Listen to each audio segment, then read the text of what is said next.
Hey everybody, welcome back to Chortle Cast. I'm Jake. And I'm not Brody, but I'm the best you've got today. He's the best I've got today. This is Chortle Cast, the official podcast of Chortle Games, where we talk about TV shows, anime, movies, video games, anything we want to talk about. And we've got a great show for you this week. Steven, it's just me and Steven. We should come up with a name for this, because I used to call the Jake Solo Special when it was just me and not Brody. Okay. What could we call? I think one time I named it the Jake and Steven Show, but that's not. That was the first time. That's too generic. It's too generic. We'll think about it. Leave a comment what you think our name of this should be. The J and S Solo Special. The Wombo Combo. Oh, I like the Wombo Combo. What about the No Bro Special? The No Bro Special. The No Bro Special. I kind of like that. I like that. That's good. That's good. Okay, No Bro Special. If you come up with something better in the comments, let us know. Anyway, we've got a great show for you this week. We're going to be playing some catch-up because we've had a whole Christmas break to play video games and do all sorts of other stuff. Some card games that Steven and I have gotten to play, which is a lot of fun.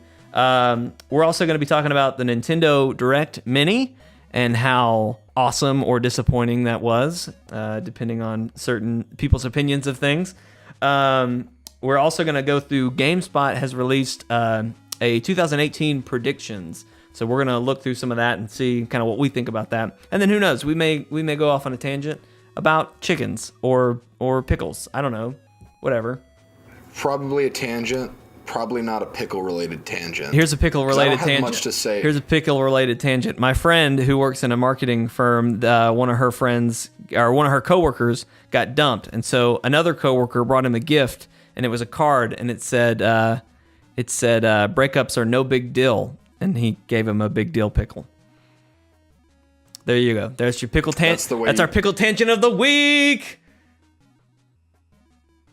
I love it. Thank you, Steven. All right. Anyway, Let's dive in. So, Steven, how have you been, man? It's been a while since we've gotten to chat and all that good stuff. Yeah, it's been, I think, since the anticipated podcast. It was the last time we actually spoke. Yeah, I think so. Yeah. What have you been playing? Well, I've been playing this little game called BioShock Infinite. You expected me to say something else. I was expecting you to say something else. Don't worry, it's coming. Pleasantly pleased with BioShock Infinite. Yes. Had you not played that before? I have. Oh, okay. But BioShock is one of those games where it took me a while to actually play it all the way through. Right. But I've always had the utmost respect for it. Yeah. It's a pretty meaty game. It is. I beat BioShock 1 a couple years ago because I got the remastered trilogy. Right. And I started playing BioShock Infinite right after. I skipped over 2 because I couldn't wait to do the whole Columbia thing because Infinite just looked amazing. And then I stopped. I don't remember why, but I did. Right. And now I'm back in. So I'm trying to get through BioShock Infinite, loving it. So did you, in your playing of it, do you have the DLC where it's... Gosh, I can't... Goes back to Rapture? Yeah, I can't remember what they call it. The name of that DLC is, but do you have that to play through? I do. Okay, awesome. You're going to have to let me know how that is, because I played through Infinite, but I beat it before that DLC had come out, and it was one of those things I just never had time to go back to, so I'm curious to know how it was. I will let you know. At this rate, I might have BioShock Infinite's main campaign beaten in the next 3 years. But you'll be the first to know. Thank you. Thank you. I'll expect that call 3 years from now. In fact, I'm going to put it in my calendar. Okay, good. 3 years from today. But I have been playing another little game. You might have heard of it called The Division. Gosh. This is actually pretty cool, though. I've been sending you and Brody links over the past few days just of how The Division's image has changed so much. Because at launch... most people hated it. Right. And now it's being praised to the point to where it surpassed Destiny 2 on Twitch. Wow. It's being talked about in the best way possible because of the most recent update. So, like, there's new life being breathed into the series, which I love because that means, hey, sequel, maybe. And there's a lot there was a lot left to be desired with Division 1. Right. But stuff that they could add in the sequel, especially after seeing the fact that they fixed a lot of their mistakes with the first one in the first couple years of life bodes really well for where a sequel could end up. Well, you say that, but then Destiny 1, there were a lot of things that were fixed in DLC that coming into 2, they just unfixed. So you hope, but you never know. I hope, but Destiny. Can we go a podcast without talking about Destiny? I'm pretty sure. No, I guess not. I'm pretty sure we talked about it last. Yeah. Oh well. I'm sorry. Yeah. No more Destiny talk. No, it's fine. Division. Okay. But it's good. Division. Well, and it's good. $12 right now on the PS. Is there like a sale? Is it the holiday sale? Is that why it's It's GameStop. It's $12 standard. at GameStop? Yes. That is the difference. Hashtag non-spawn. Hashtag not sponsored, but- but that's where it is. With the Elite. This is going to sound like a huge hashtag sponsored, but it's not. But could be. With the Elite Pro card at GameStop, Division's going for $12. Interesting. Okay. That's no DLC. But Division has a bunch of free updates, and unlike Destiny, and this is one thing that I wanted to say, and then I can be done with Division for the day. It's just my job now to bring up Division at least once every podcast. That's my running joke. But the thing about the Division is that they do DLC so differently from Destiny, Right. to where Destiny is like, if you want to stay relevant in the world of Destiny, get the DLC, Right. or you can't do anything. The Division is relevance. It happens in free updates. The DLC is optional modes. Gotcha. Like there's one that's underground, which I've talked about before, which is the randomized dungeons, and there's survival, which is the battle royale style. That's the one that but intrigues me everything- the most. The survival thing. Yeah. Miles and I started playing it again. It's the most intense gaming experience I've ever had. I stand by that still. And we didn't even play the PvP mode. We played the PvE mode. But that's one of the things that I really admire about it, is that the DLC truly is optional, and everything else, like all of the new gear sets and everything like that, is all updated periodically to where there's new modes, new gear, to where you just get it. So Right. like if you got vanilla Division today, you'd be able to have all of the equipment that I have, Yeah. even though I own 2 of the DLCs. Right. Which is pretty cool. But that's my plug. Hashtag non-spawn could be. Steven seriously, when he says he sent us a few links, and one of them was like a 10-minute video, and it was just this guy talking about how great the Division is compared to like Destiny and how everything's changed, and It was 16 minutes. was okay. There you go. See, I watched about 5 minutes of it, and I said, "All right, Steven, I know what you're saying."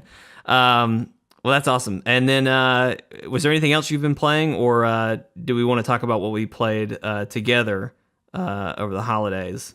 Oh, we definitely want to talk about what we played over the holidays. Okay, I was just I'm making ready sure for I it. didn't jump ahead of Yes. you for anything. No, Well, you're good. So Steven and I are originally from the same hometown. So over Christmas we got to hang out a lot more, and so there was a New Year's night or New Year's Eve, I guess is the correct way to say that. Yeah. Steven got this game called Sentinels of the Multiverse, which is Steven, why don't you explain? I mean, it's a card game, but So Sentinels of the Multiverse is this game that I'm trying to shove down the throats of all of my friends and loved ones. That's the best way to describe it. So it's a card game.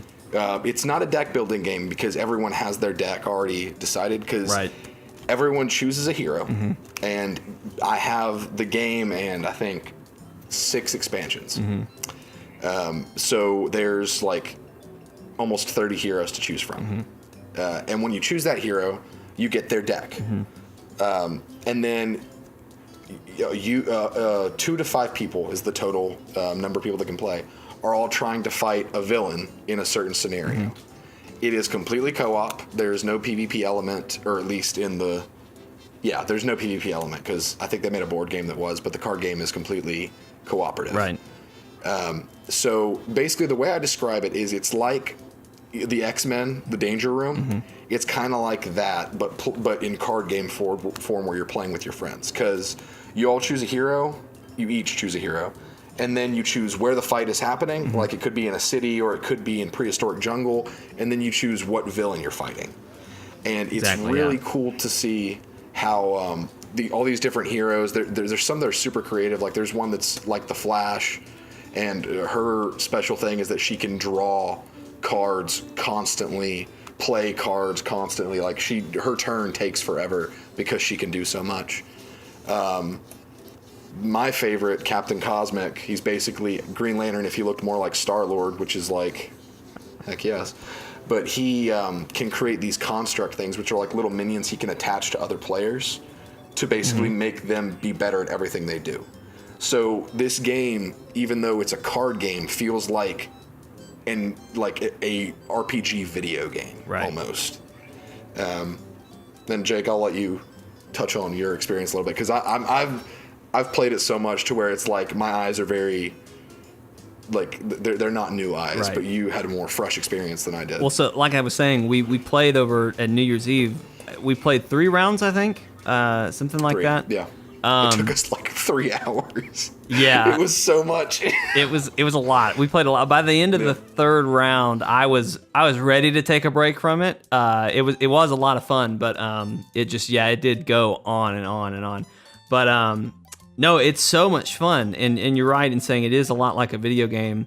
It's also, I've got a D&D itch. I want to play D&D, and there's just so much that goes into that game. Where you've got to come up with a character chart, and you got to, you've got to be creative, and you've got to have a DM who can tell you the story and blah, blah, blah, blah. But this kind of scratched that itch in such a simple way of just, here's your character, here's everything laid out for you. This is how much you can do. And in some way it's limited, but in a good way. It's more, what your purpose of this hero is. Like, I played as one of the, I guess I wanted to say DLC, but it's not, expansion characters. I think her name was Phaser or Phase or something like that. She was the which archer character? Hacker girl. Parse, something like that? Something like that. Parse. I thought it was Phase. Maybe it is. Anyway, she was an archer, which is what kind of made me pick her. But the cool thing about hers was everything in my deck was basically built around predicting what the villain was going to do, and then basically I could predict what the villain was going to do on my turn, or I could help other people where if they wanted to use, I could use part of my turn to help Steven know what was going to happen to him on the next villain turn, and things like that. Like, it was all about predicting, and then I could do some small damage here and there. But then I also played as another character, who's the Batman-like character? The Wraith, yeah. And she was awesome. So she's basically a Robin, really, is kind of more what it's like. But I've got like throwing knives and stuff. I've got a utility belt. And basically the whole goal of that character is to get all of your equipment together. So a utility belt, you've got throwing knives, and then there's some things that like double your damage power, and then there's a thing that lets you use your power twice. And so it's all about getting her as powerful as you can get her, and then just wasting the villain with all your equipment. And there's even one ability where you can, once you have all your equipment, and some of it you can stack, so like even though it's not doing anything for you, you can have more pieces. There is a card where you can burn all of your equipment cards, and it like is this one super move that you can direct at any enemy. I never got to do that in any of the games that we played, but the more I played with her, I was like, oh, I see. I could be stacking a lot of things and eventually just let it all loose. But in the way we were playing, it was more effective for me not to do that. So, but it was so much fun. It was great because we were working with our team and we were running numbers as we went. Probably the most intense game we played, ironically, was the very first one we did, and we played the easiest villain. What's his name again? It's Baron Blade or Baron Blade. Yeah. He's the easiest villain in the game. But the interesting thing about him is he's got a shift in his phase. So like basically you have to beat him before he gets 15 discards or something like that. You have to get through his first phase before he discards 15 cards, which happens very quickly. So we were basically down to the wire where we were counting down how much damage we could do in 2 moves. And was there any better course of action we could take? And it was so. And I remember Steven, you've played this before, you've done this. You were like, I don't know that we're even going to be like, I don't know that we're going to get through this phase. Like, we will not make it.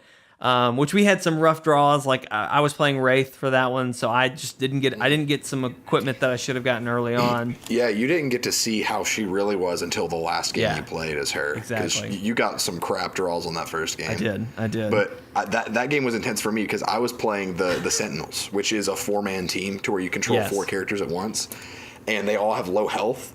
And so Baron Blade, like within the first 2 rounds, popped a card where it was like, for every equipment card and ongoing card, deal X damage to every hero. And I was like, oh God, everyone has 1 health left on my team. And you pretty much stayed that way till the end of the game. Yep. Golly. But it's a ton of fun. I really, really enjoyed my time with it. And we're hoping to do, maybe even for a podcast or something, to do a playthrough of it with me, Steven, and Brody.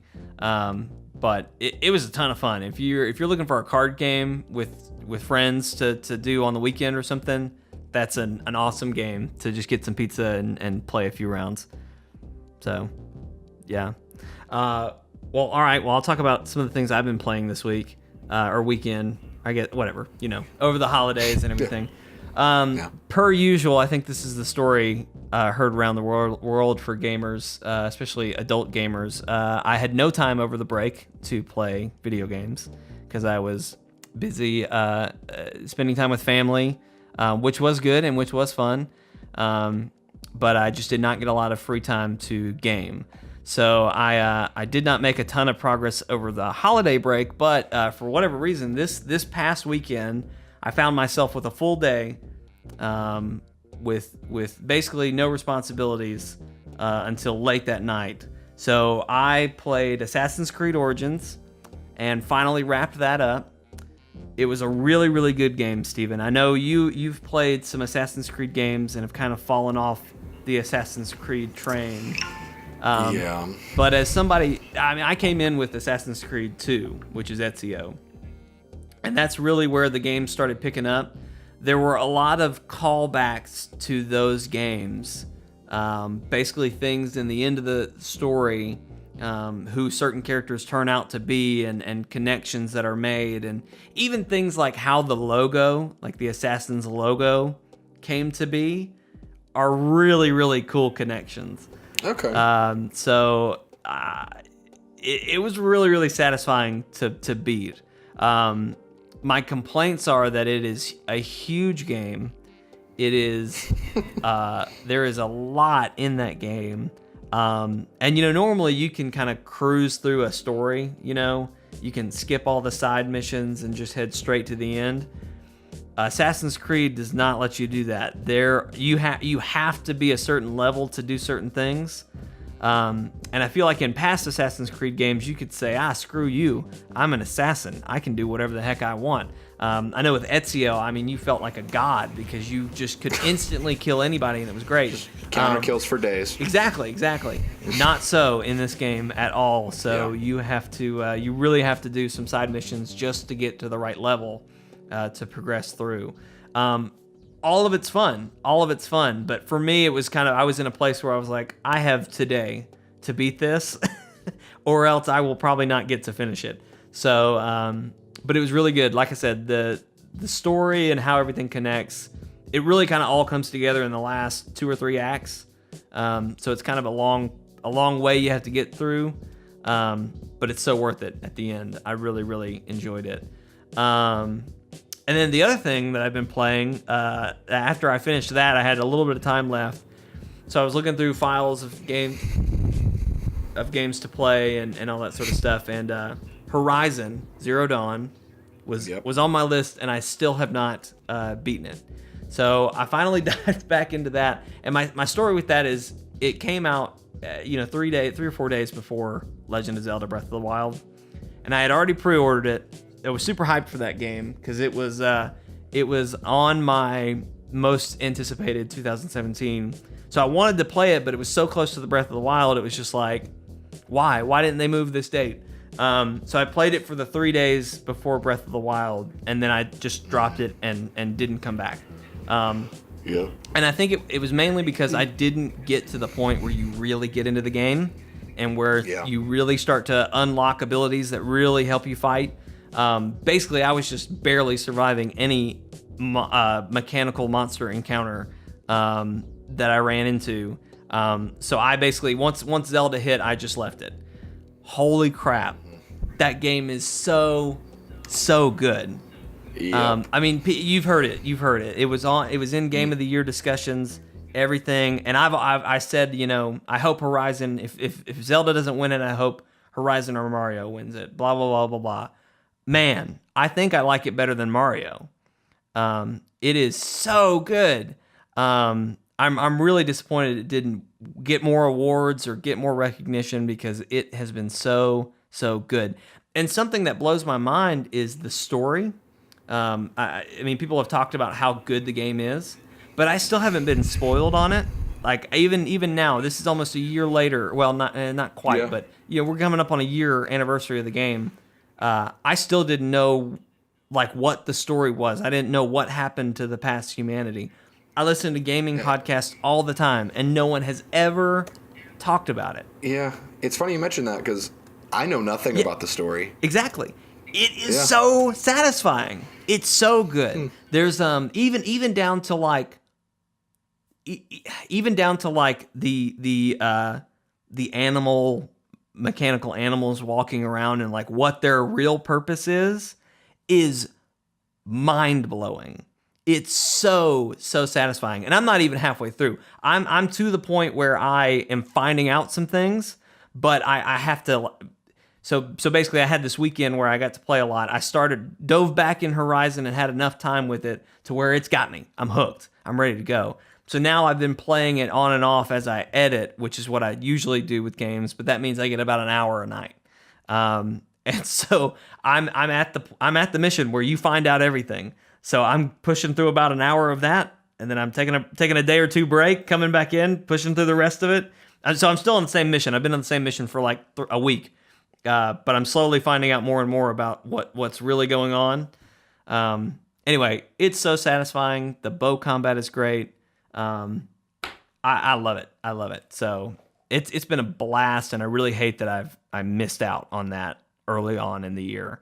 It probably would have ended up in my top 5 if I had gotten to play it more. But I don't think Brody or I are surprised to hear any of this coming from your mouth because it's like literally the definitive Jake game that he didn't play for whatever reason, and now he's finally found it. It's because they released so close to Breath of the Wild. If they had done it like 3 or 4 days more ahead, like so 6 days total, I probably could have played to the point where I got hooked.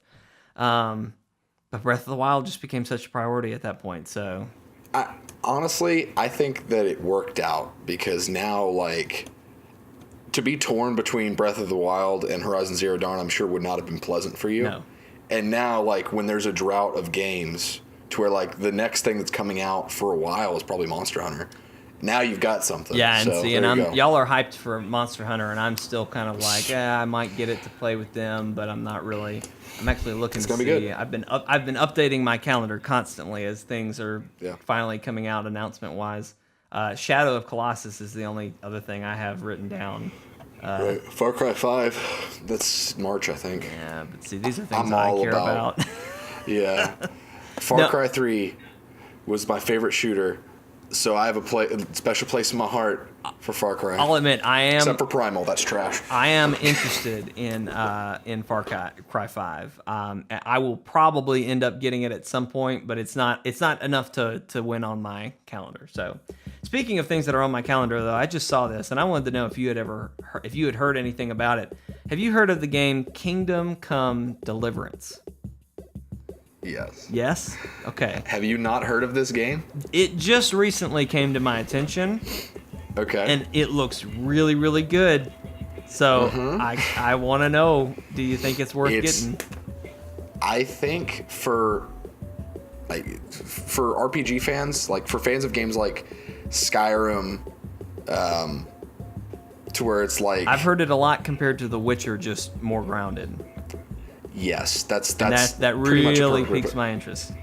because it's not high fantasy. Right. I don't even know if there's any kind of mystical No, elements. I don't. It's like it's supposed to be very grounded from everything I've read. It's very realistic, and the armor is all realistic. And it's just straight up Middle Ages. You play as someone who can become a knight, stuff like that. It sounds awesome in theory, right?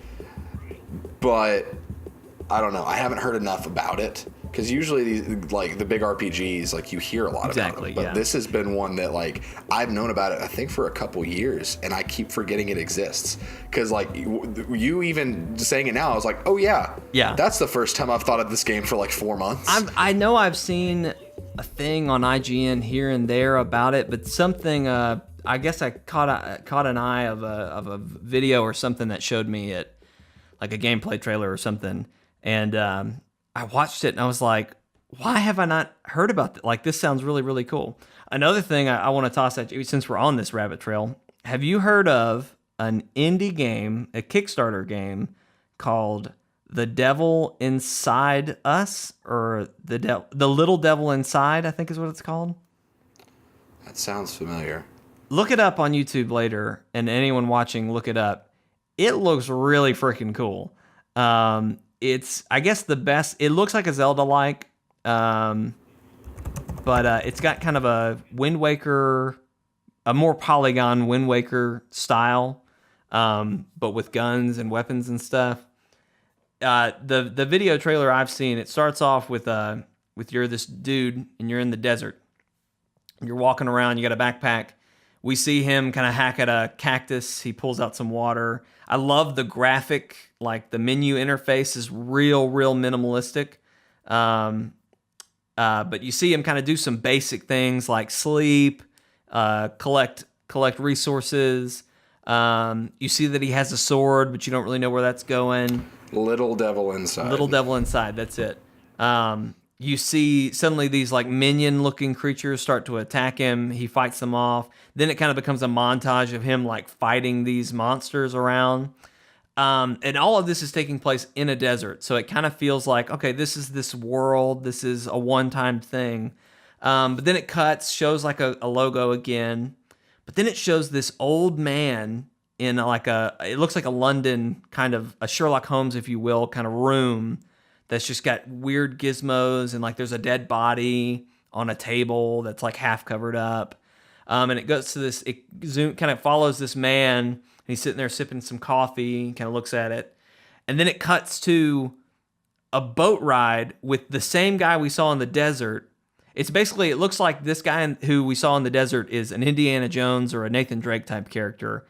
And the old man is his butler. And there's also another man who just looks very butlery, but I don't really know how he connects. Anyway, they're on some ship, and it's you can tell you're driving the ship, but you don't really know where they're going. And then it shows them on some other kind of different environment, it's woodsy and stuff.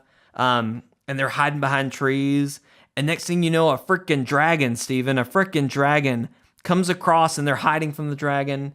Then it cuts to another little monster thing, kind of just happily walking through the woods. And you see our three characters run past him, and a dragon's chasing him. It looks so cool. It's already been fully funded on Kickstarter. It just ended a few days ago. But it looks really, really cool. It sounds cool. I don't know when they're planning to release it. I mean, the Kickstarter says that it's going to come to Wii U. So I feel like it's been around for a while. Hopefully they will update that to Switch. But it's going to be coming to PS4 and all this other stuff. I don't know. It's just something to keep on your radar. It looked really, really cool when I saw it. But anyway, all right, let's transition a little bit and talk about the Nintendo Direct, because we gotta get this show on the road. So, Steven, I know you don't have a Switch, but you like Nintendo stuff. You follow Nintendo stuff for the most part. Yeah, I respect Nintendo. Had you heard any of the rumors and just kind of going around that there would be a Nintendo Direct in January, and a lot of reliable sources who normally leak, reliable things, were saying January 11th? Did you hear any of those rumors or anything like that? Well, basically, a lot of Nintendo sleuths were basically convinced that January 11th there would be a Nintendo Direct. And typically with Nintendo Directs, usually the day or so before, Nintendo comes out with an announcement, a time, and they briefly explain what it's going to be. And what I've learned to do is to trust whatever they say is going to be in there and not to get hyped for anything else. They're usually very honest with whatever they say is going to be on there. Well, this whole week passed and no news came from Nintendo. And Wednesday was kind of the peak moment where everyone's tensions were high. Nintendo fans everywhere were losing their mind. And basically Nintendo was playing with everyone. Nintendo's social media accounts started tweeting out random images.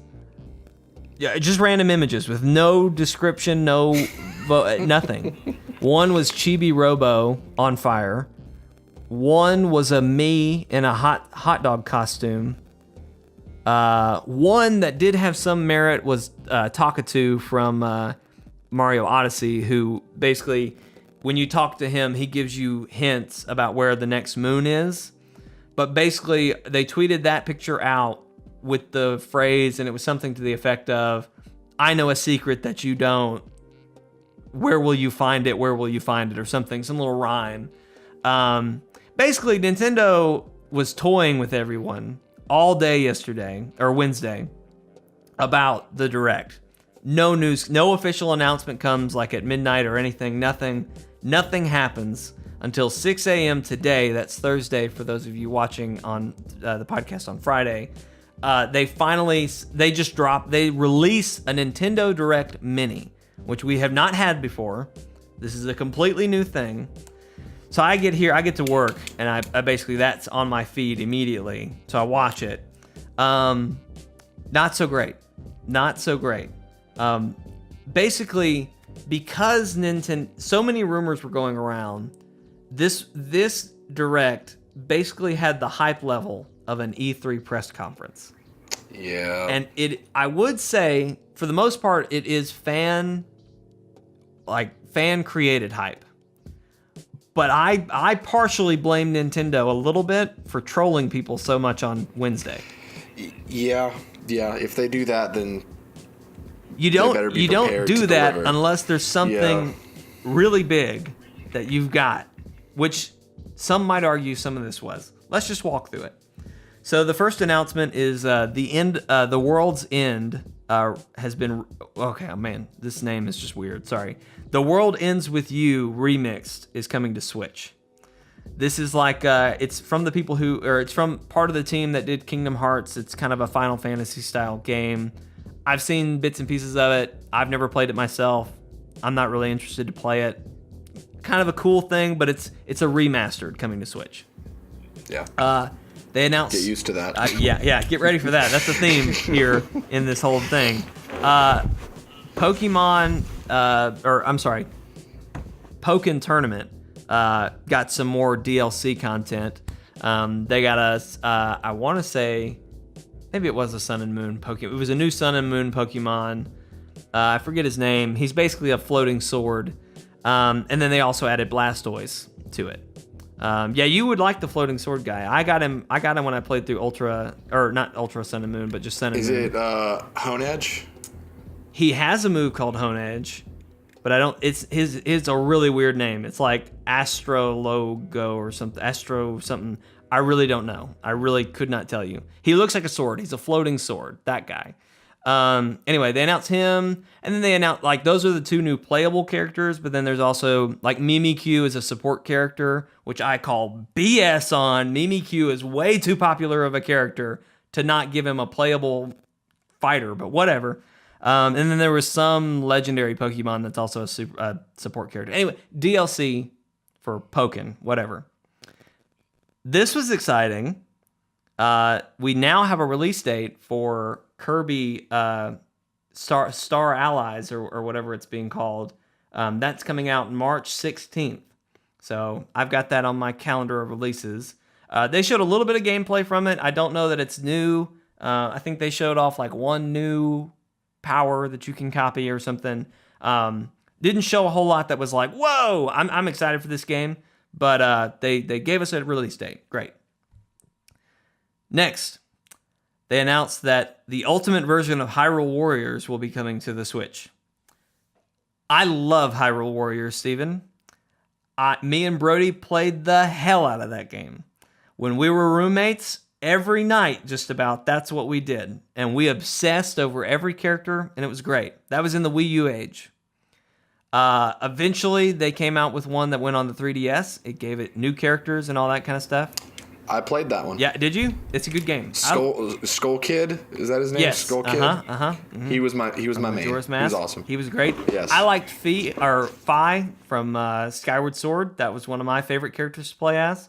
Anyway, very fun game. I love that game. This is gonna have every character from every version, everything they ever did for that, plus a couple new things here and there, all in one on the Switch. A huge thing that they are doing that's really nice, on the Wii U, when you played with two people locally, somebody had the TV and somebody had the Wii remote. I never had any problems with that because I would lounge on the couch and hold it. But now that I think about it, that sucked. So it's split screen co-op on a TV screen or on your Switch, which on the go that would be fine if that's what you just had to do, but I don't recommend it for normal play. Anyway, so some improvements to this, and it's going to be a big version. I don't know that I'm going to buy it because the Wii U has passed. I'm getting tired of ports at this point, and we're not done yet. We're not done yet, but I'm already tired of ports. Yeah, I think that this is Nintendo sweeping the Wii U under the rug.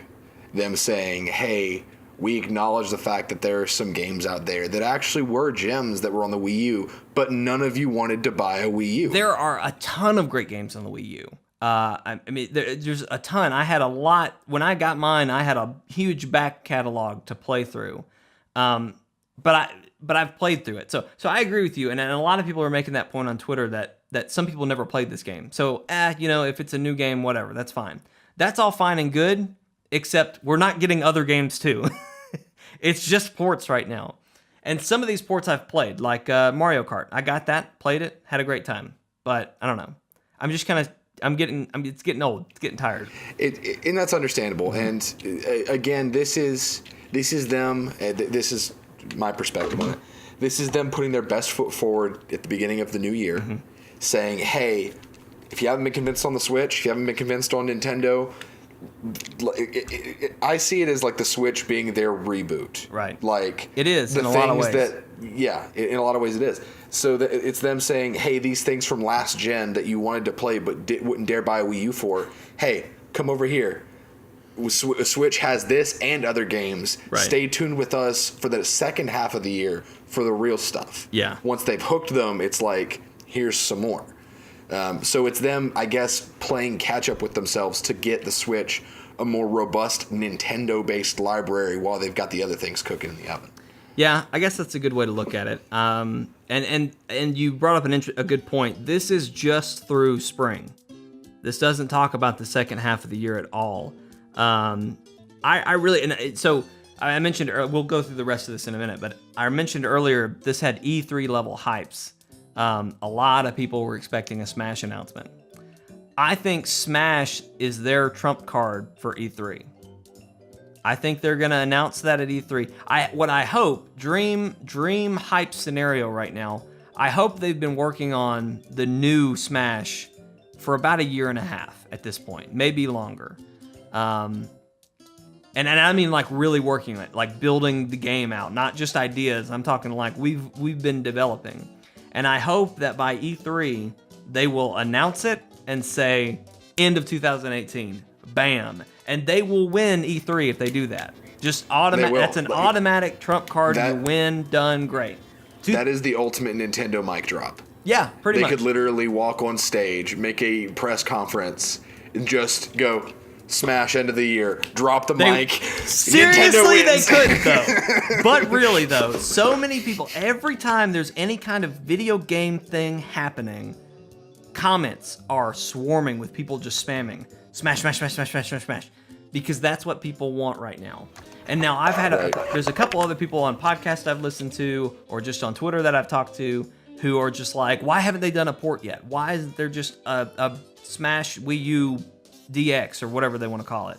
I'm not going to be happy with that at this point. Right. I mean, I'm already sick of the ports. It would be a bad sign for like the new Smash, yeah. Exactly. I'm already sick of the ports we're getting. Don't tell me that Smash, arguably one of your biggest things you're going to sell in this thing, is going to be a port. Don't do that to me, Nintendo. So yeah, I think that any Nintendo system, any Nintendo home system, has felt incomplete until it got its Smash. Mm-hmm. Once it got its Smash is the moment everyone was on board.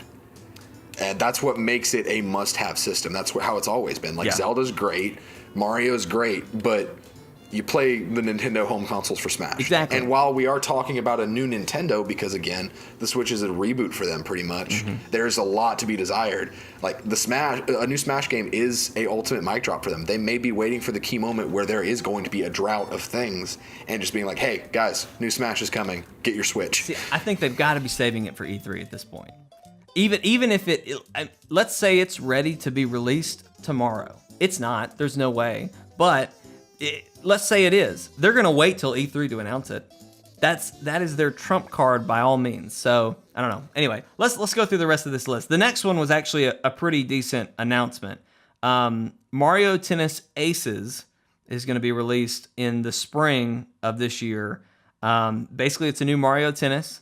I'm down for that. I loved Mario Tennis back on the GameCube. I am too. And actually, one of the things that really sold me on it is it has a story mode or a campaign mode.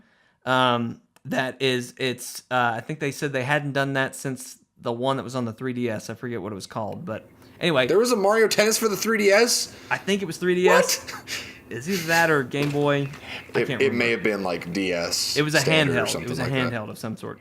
Anyway, they showed some gameplay from it. Looks really cool. Reminded me a lot of Golf Story, and what I loved about that was you were doing tennis was your action, but what you were doing with that could be anything. In some of it, he's fighting off piranhas that are shooting fireballs. He's whacking the fireballs back at him using a tennis racket.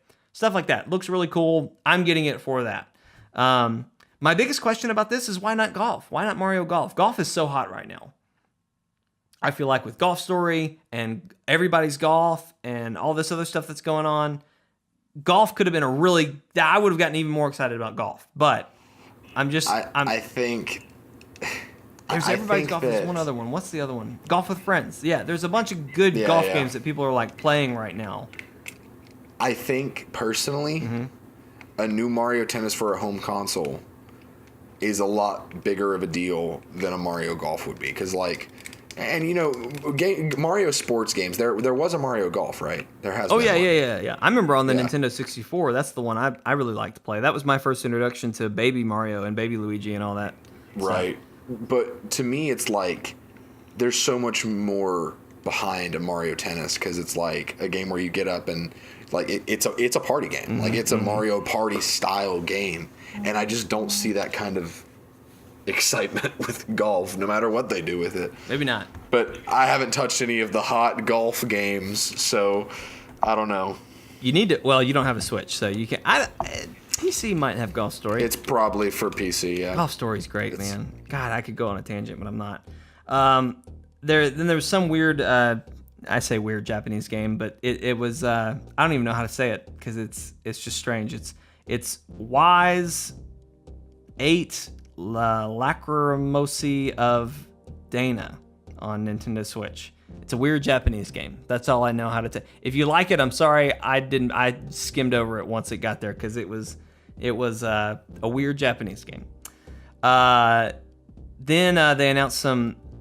They say a free update for Mario called Break Out the Balloons, and basically it introduces Luigi. And there's a new activity on basically every world where you can find Luigi. He's going to give you a balloon. You can go hide that balloon. And then other people can talk to their Luigi and say, hey, I want to find a balloon. And from people all around the world hiding their balloons in different worlds, you have to, in a time limit, go find them. So it's going to be kind of an activity that's going to be kind of constantly being updated with people, knowing really the nooks and crannies around the world. It looked interesting. I hate how smart that is. Why? That is so brilliant. Because people have said that Mario Odyssey is basically like the sandbox platformer. Yeah. And basically just saying, here, hide a stupid balloon and like just ask, hey, Luigi, give me a balloon to find. That's basically just saying, hey, turn this sandbox into a playground. That's brilliant. Yeah.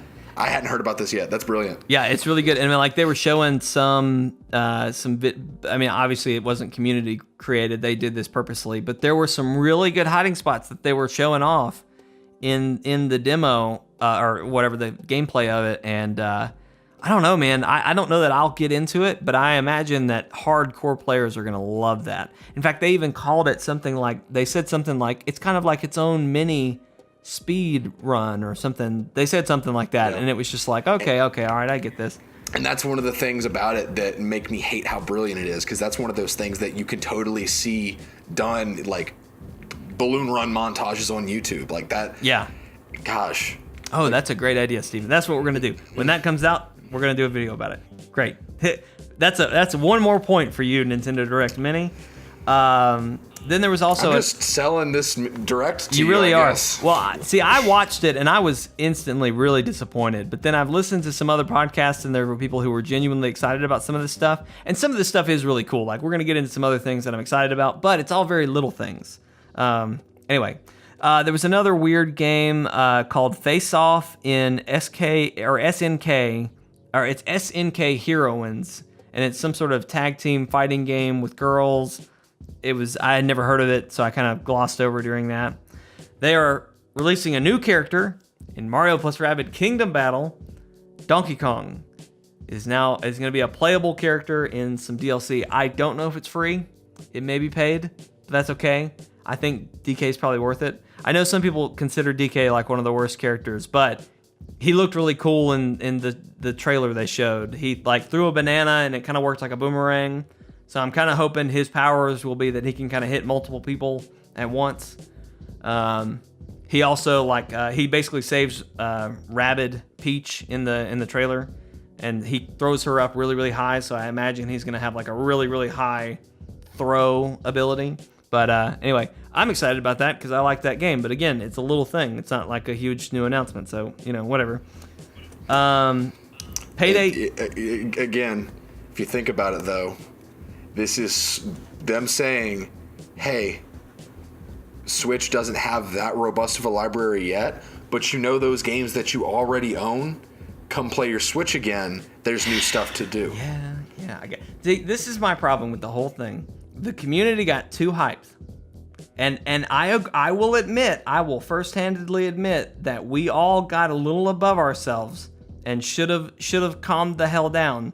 But in our defense, Nintendo did not come out and taper expectations. They easily could have announced this mini Direct Wednesday, and people would have instantly been like, oh, okay. And then it might have been better, but whatever. Anyway, I digress. We'll move on. Then they announced a release date for Fee, which is a kind of a weird, it's kind of an indie game looking style. You're like this creature who communicates through sound, and you're flying around and you're harmonizing with other creatures and fighting this evil force. It looks really cool. I don't know that I'm gonna get it, but it's got a beautiful art style. And then there was this other game they showed off. I don't know if they've ever talked about it before, but it was called Celeste. And it's this game. It looked like it was a side-scrolling platformer. It was really cool. The cool thing about it was they basically have a super hard mode or a mode where you're invincible and you can just play through the game. So I thought that was kind of cool for a game that maybe some kids are going to be playing and all that kind of good stuff. I skipped over one here that I knew you would be interested in. Payday 2 is coming to the Switch. Isn't that the one that you've been playing recently? Was it Payday 2 or was there another one? Payday 2 is the crime, like the heist simulator. Okay, all right. The one you've been playing, though, right? I played it. I've got it for console because I'm waiting for someone else to get it because I hate playing games by myself. Right. But I've got it just in case. But it's really good. It's really unexpected that it's coming to Switch because they've already said they're working on Payday 3 and Payday 2's DLC content. Even though it's a very robust amount of DLC content, I think they've stopped. Yeah. So it's interesting. Sorry, I was just going to say they announced a new character too, Joy or something. She's a hacker. It said she comes with hacking abilities, so like there's not going to be a firewall that you can't get through or anything like that. I don't know how that all plays into the game. But I've never even heard of that. She's got a cool mask though that's like LEDs, and so it's like constantly changing into some other things. She looked cool. I don't know. I may have to pick that one up if it's for the right price. But moving on. When is that coming out? I don't know if they gave an announcement. I want to say they just said spring. Let me click through this video real quick while I'm looking at this to see when they announced it. The other thing they announced is another port from the Wii U, Donkey Kong Tropical Freeze, which I did not play on the Wii U. I'll just say that. So I don't know. It sounds delicious though. You know, I've seen people play it. Apparently it is one of the best side-scrolling platformers of a generation. February 27th for Payday 2 coming to Switch. Oh wow, February 27th, so pretty soon. Apparently Donkey Kong Tropical Freeze was pretty good. So again, I didn't play it, but basically it's coming to Switch, and they added a Funky Kong who is basically invincible, and he can hover and double jump, and he can corkscrew infinitely through water or something like that. Basically, kind of like I said a minute ago with that, there was that game who had a character who she could be invincible for people who just want an easy mode. That's basically what they're doing there. It's basically an easy mode for that game. So, fine, but it's another port, and I'm just kind of frustrated with it. I wouldn't mind seeing another Donkey Kong game, but I want something more akin to like Nintendo 64 Donkey Kong. Because that was a ton of fun. I had a great time. That was one of my first games as a kid. So I want something like that. But then their Christe Resistance at the end of the show, to top it all off, was that Dark Souls Remastered is coming to Switch. Why? There's, 3 Dark Souls now? And so now Dark Souls 1 Remastered is coming. So I get it. But it's like, I see the Switch. This is them saying, we are a legitimate system. Yeah. There is reason to get us instead of an Xbox One or PlayStation 4. Yeah. But Dark Souls. But this is my thing. They couldn't at least do 2? Or even 3. 3's been out for a while. You got to start from the beginning, because Dark Souls, the purists that would actually buy Dark Souls on the Switch would probably say that Dark Souls 1 was one of the best. I wish Brody, and I said that we were all texting this morning talking about it, and as soon as I was watching ahead of Brody, so as soon as that happened, I was just like, dang, I wish I could watch this moment with Brody, because I don't know how to gauge this. I don't know if this is a great mic drop moment, because it's not for me, but Brody is a huge Dark Souls and Bloodborne fan, so I don't know. I think he didn't say anything after that, so I assume it wasn't that big for him. Otherwise, he would have been freaking out, but I think that is them testing the waters to see if there is a place on the Switch for the Dark Souls franchise. And what better way to do that than to literally start from the beginning. And because some people are out there that would say Dark Souls actually has a story to it. And right, you can't just pop in the middle. But I don't know. I just don't see that panning out very well. But I'm not mad about it. Yeah. Because I've said from the beginning, I'm very happy that the Switch is getting some serious third-party developers. I will say that is a good sign, and it's great that a lot of big games from several years ago are coming to it. That's cool. It just, I guess for me, and I'm not, even if they had announced Dark Souls 4 coming exclusively to the Switch, I wouldn't be playing it. I would know that was a big deal, but it's not. That'd be a huge deal. That'd be a huge deal. It wouldn't affect me, I guess is what I'm saying. So I don't know. Yeah. Anyway, that was the direct. Overall, like I said, some really cool little announcements. But I just hate having to listen to a bunch of ports and a bunch of remasters and stuff. Some of it will be cool. Like I may pick up Tropical Freeze because I didn't play it on the Wii U. But I don't know. I'm just I want new stuff, I don't know. So I hope if we don't hear from Nintendo again before E3, I imagine E3 is going to have to be pretty big at that point. But anyway, we'll move on to something else. So another thing, I saw this over the weekend or over the past week or so, and I just thought it would be kind of a fun topic to walk through. Basically, GameSpot a few weeks ago came out with like a predictions. The headline is 11 things that will definitely happen during 2018 in gaming, parentheses, maybe. So some of them, when I first read through them, some of them I was like, there's no way this is happening. Some of it I hope happens. So I just thought it'd be fun to kind of walk through with you, Steven, and see what you thought of some of these. So this one's especially funny based on what happened or didn't happen today. Their first prediction is that Nintendo will announce Mother 3 for Switch. That's a reach. That's a huge reach. People would flip their lids though if they did. Oh yeah, I mean that would be huge. I would be excited for it too. But Brody's played some of those and has expressed a want to play through some of those. It would be so cool because that one hasn't. That one hasn't come out to the West. I don't think. Not yet. Not that I know of. Oh, that would be cool, but I feel like it is a huge stretch.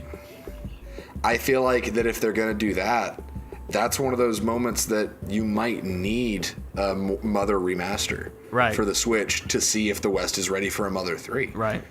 I think that would... I don't know. That's another mic drop moment, though. Yeah, it would be huge. It would be very huge. Yeah. That would be and that's a good direct. Like, you really want to blow a direct away, that would be a huge announcement. So, anyway, that was one of the first thing. The second thing is, I don't, this one's so ridiculous, I just hate reading it, but Nintendo will release a new Zelda game or expansion. Again, this is 2018 predictions that they're saying. No Zelda game. There is no way in hell. No chance. No. Expansion? Maybe. But, like, it depends on what you're constituting as an expansion. I'm sure we'll get some more, like, expansive DLC of some kind, but, like, some kind of robust, like, Zelda Breath of the Wild Part 2? I don't think so. No. I don't think... Let me say... I hope that we will have, and I've said this before, a Majora's Mask-style Zelda for the Switch. I want the Switch to mimic the N64 in that way, where we had Ocarina of Time, and then right before it closed out, we got Majora's Mask. Very similar in build games, but two huge pillar games. Anyway, I hope for that. That's like 5 or 6 years down the road, at minimum. You know what I'm saying? There's no way that's happening this year.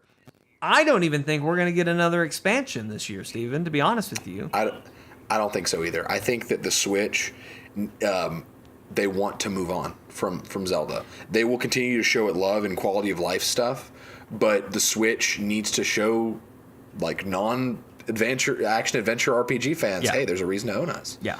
And so they can't just give all of their love to Zelda no matter how good of a game it was. I think even the Zelda team at this point is ready to move on to the next project. And I hope that is a Majora's Mask style game, but I think they're done with Breath of the Wild. They've done some great things. They're ready to move on to the next thing too. So I don't even expect expansion, or even the most I expect to see would be maybe a new costume, but it would have to be based around some other kind of release. Like they did that Xenoblade Chronicles outfit in Zelda when around that release. That might happen, but I'm not holding my breath. I could see that happening pretty confidently, honestly, because Nintendo is pretty good about synergy when it comes to that kind of thing. Like with Smash Bros, they released new costumes with new releases for games and stuff like that. Right. So I could totally see that happening, which is smart. But as far as some new story or new game modes or anything like that, don't hold your breath. Yeah. This next one, Bethesda Game Studio will announce its next game at E3 2018. Which I feel like that one is, I almost feel like that one's a given. Like, the next whatever is going to have to happen. There's been rumor that there's a big secret project that they're working on.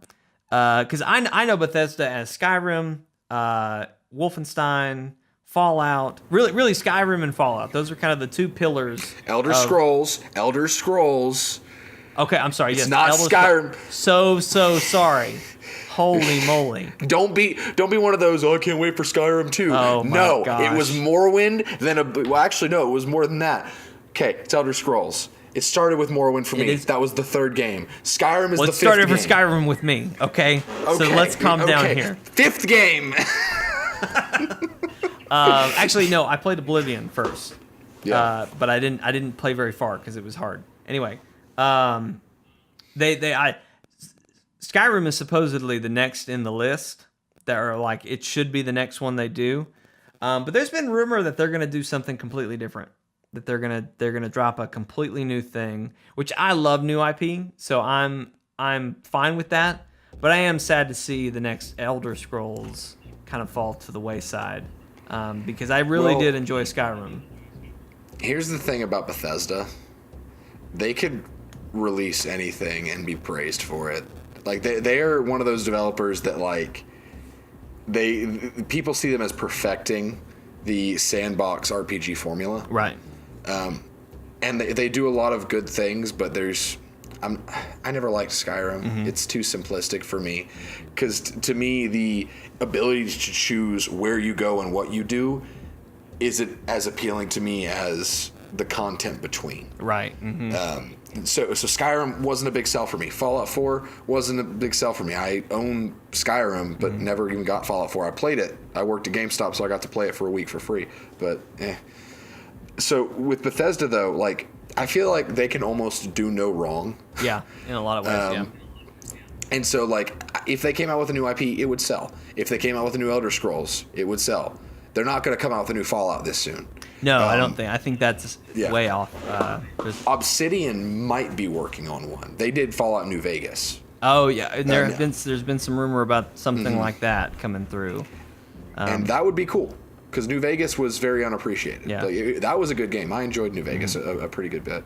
But I don't know. I think that Bethesda doesn't have to do a new IP. I think they could be like, hey, Elder Scrolls 6 is coming. That would break the internet. Oh yeah. I mean, that would be huge. That would be really big. And like since they've done Dishonored 2 already, and I just feel like if there's something that's going to get a sequel at this point, it's got to be an Elder Scrolls. It's either going to be a new IP, a new Elder Scrolls, or a new like adventure-based IP similar to Fallout and Elder Scrolls that isn't them. Right. And honestly, I would respect the crap out of them if they did a new IP, because I don't like to see developers just stagnate into doing what they know will be successful. Right. Yeah. Completely agree. And I understand it, because it's what people want. Yeah. You got to make the games that people want. But I would like to see what Bethesda can do. Because I honestly, I love Bethesda outside of their adventure games. Because like I said, Skyrim, Elder Scrolls, and Fallout, when you hear it so many times, Elder Scrolls and Fallout aren't so much for me. But what they've done with like Wolfenstein and Doom and Prey, did they do Prey? Yes. Yeah. It's impressive. Yeah. It's really refreshing to see that Bethesda is so much more beyond their open world sandbox adventure games. And so I would love to see more of that side of them. But I understand when people think Bethesda, they think of Elder Scrolls and Fallout 4, yeah. Yeah. Well, I think that one's pretty fair. Like that's probably going to happen. Yeah. The next one we don't have to discuss too much because we've kind of discussed it already, but Nintendo will announce and release a Smash Brothers for Switch. And at this point, I don't call this a prediction, I call this a necessity. This is a must-do for Nintendo this year. But whatever, we can pass through that one. Now this one has an interesting wrinkle. Yeah. Well, go ahead, finish what you were gonna say. I was just gonna say I don't want to take a crap on your dreams, but I don't see a Smash release happening this year because they already announced like Metroid last year and some other things, and so it's like you got to catch up before. They announced Mario Odyssey when they announced the Switch, or I guess the official announcement of this, or no, I guess it was whatever, the big press conference about the Switch and what it was. That's where we got Mario Odyssey's announcement, and it came out later that year. If they were smart, they've been working on a Smash and have just been quiet about it. Oh, they've been working on a Smash. Well, I hope they've been smart enough to be working on it and have it ready to release this year, but have been quiet about it until now. But I agree with you. It would best case, we're talking December or October of 2018 we get a Smash. But that's whatever. And if it gets pushed back, fine. But they need it this year. Anyway, the next one has a pretty interesting wrinkle that happened earlier this week. But they predict that Cyberpunk 2077 will be re-revealed at E3 2018. So the wrinkle this week that happened is that their Cyberpunk, this is CD Projekt Red, who made The Witcher 3. This is their new game. The official Twitter for Cyberpunk, who has not tweeted in over, I think it was since 2013 or 2012. They haven't tweeted anything. I think it was Tuesday, they sent out a tweet that simply said beep. And that was it. But one headline I read said, Cyberpunk's Twitter reactivates and the internet shits the bed is one headline I read. And that's about what it was. I loved The Witcher 3. And so I am super excited for anything that CD Projekt Red does at this point. So this being their new game and a new IP, although I'm sad that it's not another Witcher, I am looking really forward to it. So I hope they re-announce something at E3, but just seeing the Twitter activate so early, I don't know that that's going to happen. I don't know that they're going to wait till E3 for that, but I don't know. It depends, because the problem there is like wondering, have they made any partnerships? Like who's going to announce that? Right, exactly. Who's going to get it? Yeah, because CD Projekt Red isn't Bethesda or Ubisoft level. They're not a third party that gets their own press conference. Exactly. So it's like, who are they in bed with right now? Who gets the honor of announcing it? I mean, at this point, it's got to be PlayStation or Microsoft.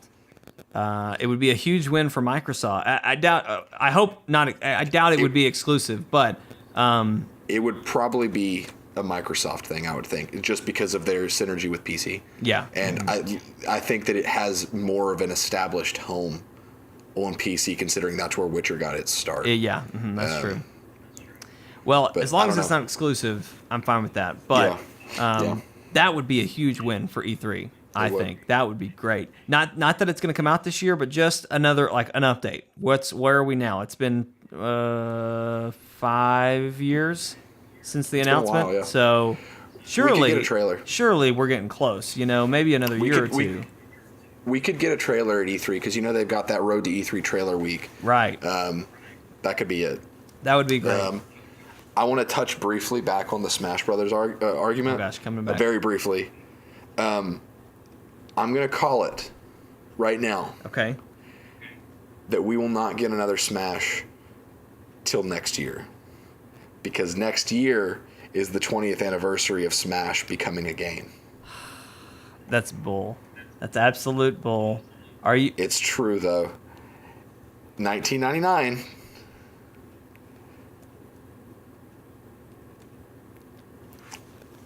No. I mean, think about it. We can't wait that long, Steven.